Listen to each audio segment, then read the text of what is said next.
Nais mo bang alamin kung paano ang paggamit ng personal na kakayahan sa paghinuha ng mangyayari? Panoorin ang bidyong ito upang malaman mo. Keep on watching to learn something. This is your teacher She, and welcome back to my channel. Before you proceed, please don't forget to hit the subscribe button, okay? Magandang araw! Alamin muna natin kung ano ang paghihinuha. Ang paghihinuha o inferring ay pagbibigay ng hula o sariling palagay sa maaaring mangyari sa isang kwento.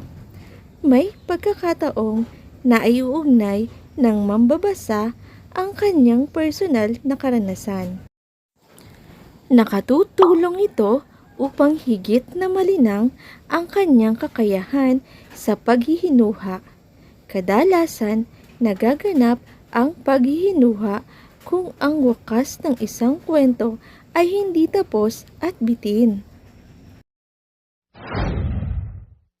Halina mga bata, suriin pa natin ang ating aralin.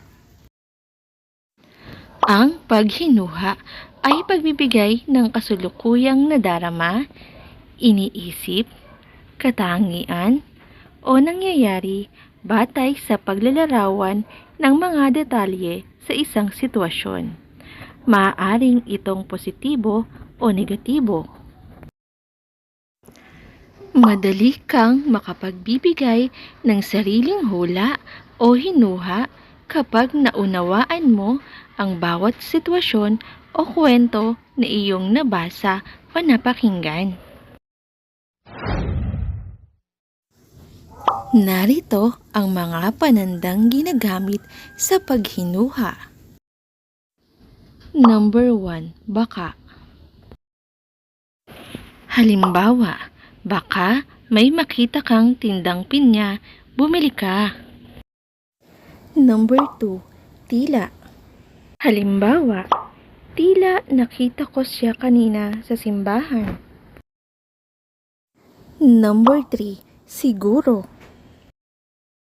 Halimbawa, siguro ay mataas ang nakuha niyang marka dahil nag-aral siyang mabuti kagabi.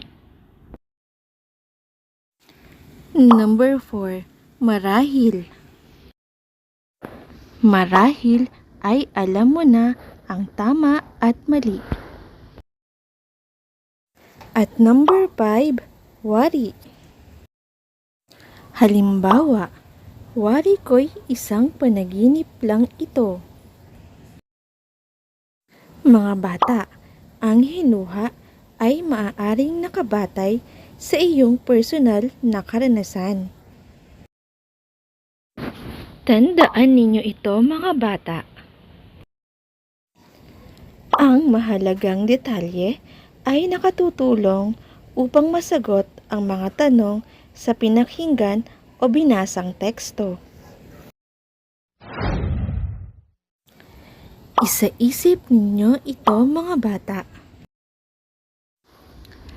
Mahalagang magkaroon ka ng kakayahang maibigay o mahulaan ang maaaring mangyari. Makatutulong ito sa iyo upang makapag-isip ka kung ano ang dapat gawin. Maaari mong gamitin ang ilan sa mga sumusunod na pahiwatig tulad ng baka, tila, siguro, at marahil upang ito ay iyong maisagawa. At ngayon mga bata, subukin natin ang inyong natutuhan. Isagawa ninyo at sagutan ang gawaing ito.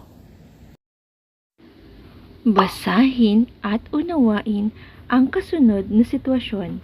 Hulaan ang susunod na maaaring mangyari gamit ang mga pahiwatig na iyong napag-aralan. I-comment ang inyong sagot. Umiinom si Hana nang bigla siyang natapunan nito. Nabasa tuloy ang kanyang damit. Hulaan ang susunod na maaaring mangyari gamit ang mga pahiwatig.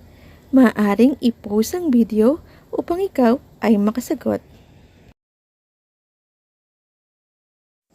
Narito ang mga posibleng sagot. Nakakuha ka ba ng perfect score? Magaling! Thanks for learning with me. Subscribe to my channel for more educational videos. God bless us all. Bye!